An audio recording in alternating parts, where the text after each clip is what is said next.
कांकेर के युवा किसान प्रवीण ने फसल कटाई के लिए एक ऐसा यंत्र बनाया है जिससे कटाई का खर्चा काफी कम हो जाएगा। इस यंत्र से अब किसान महज 4 रुपए में 1 एकड़ फसल की कटाई कर सकते हैं। इससे अब किसानों को न मजदूरों की जरूरत पड़ेगी और न ही कटाई के लिए महंगे यंत्र अब बाधा बनेंगे।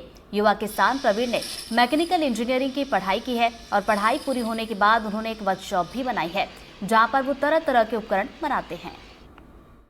कृषि यंत्र पर लाखों रुपए खर्च करने पड़ते हैं किसानों को, लेकिन अगर किसान लाखों रुपए खर्च कर अपनी खेती किसानी करे तो उन्हें बेहद कठिनाइयों का सामना करना पड़ता है। उन्हीं कठिनाइयों को दूर करने के लिए एक युवा किसान ने एक ऐसी तरकीब अपनाई कि जहां 100 रुपए प्रति एकड़ खर्च होता था, अब उस खर्च को 4 रुपए में सिमट गया है। हमारे साथ एक युवा इंजीनियर है जिनके वर्कशॉप के पास खड़े हैं। ये उनका फार्म हाउस है पूरा, और फार्म हाउस के भीतर उन्होंने एक अपना वर्कशॉप बना के रखा हुआ है। और ये वो मशीन है, आप देख सकते हैं, ये वो मशीन है जिस मशीन के माध्यम से खेतों पर, यानी कि धान की फसल हो या गेहूं की फसल, वहां पर कटाई की जाती है। ये मशीन केवल 4 रुपए में पूरी 1 एकड़ फसल को काट देती है।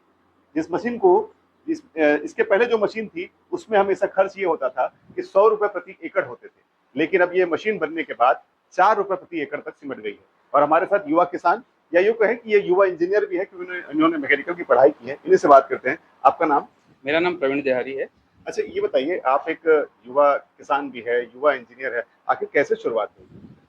एक्चुअली ये इससे पहले मेरे पास जो मशीन था वो पेट्रोल ऑपरेटेड था, और उसमें मुझे काम करते हुए बहुत सारे समस्या का सामना करना पड़ रहा था। और उस समस्या को सॉल्व करने के लिए मैंने सोचा कि उसी पावर का और उसी सेटअप में अगर हम बैटरी ऑपरेटेड कुछ ऐसा तैयार करें, या जिसमें डीसी मोटर का इस्तेमाल करके देखें। और वो मैंने कनेक्ट करके उस सेटअप के साथ कनेक्ट करके मैंने एक ट्रायल लिया। ट्रायल लेने के बाद वो थोड़ा मुझे लगा कि इसमें पॉसिबिलिटी है, और उसके बाद मैंने उसके आगे लेवल पे काम किया। तो ये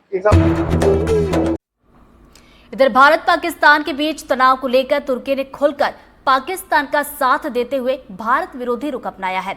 इतना ही नहीं, तुर्की ने पाकिस्तान को हथियार भी सप्लाई किए हैं। तुर्की के इस रुख से भारत के लोगों में काफी नाराजगी है और इसी कड़ी में विदिशा के लोगों ने सड़कों पर उतरकर तुर्की के खिलाफ नारेबाजी की और तुर्की में बने उत्पादों को भी जलाया है।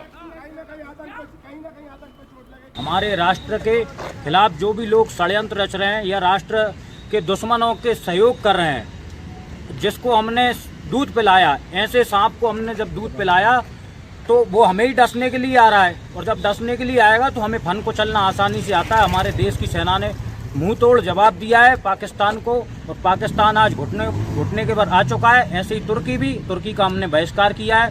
तुर्की को हमने, हमारे टूरिज्म जो भी अब जो जाते थे अब वो नहीं जाएंगे, जो भी हम सामान खरीदते थे वो बंद करेंगे, और ऐसे ही बहिष्कार करते रहेंगे, ऐसे सभी दुश्मन देशों का और सभी दुश्मनों का। पाकिस्तान के साथ हमारे भारत के खिलाफ ड्रोन भेजता है, और मोदी जी उसको जब भूकंप आता है तो आपदा राशि भेजते हैं जहाज भर के, और वो बदले में ड्रोन भेजता है। हमारे दुश्मन देश के साथ कंधे से कंधा मिलाकर चलता है। आज मैं भारत की एक एक जनता से आह्वान करना चाहूँगा कि तुर्की का जो भी सामान आता है, चाहे वो कालीन हो, चाहे ड्राई फ्रूट्स हो, सेब फल हो, सभी का बहिष्कार करें। और मैं भारत के ही रहने वाले भारतीयों से नहीं, परंतु पूरे विश्व में रहने वाले भारतवंशियों से कहना चाहता हूँ, तुर्की के एक एक सामान का बहिष्कार करें। तुर्की घुटने पर आ जाएगा। जय श्री राम, भारत माता की जय।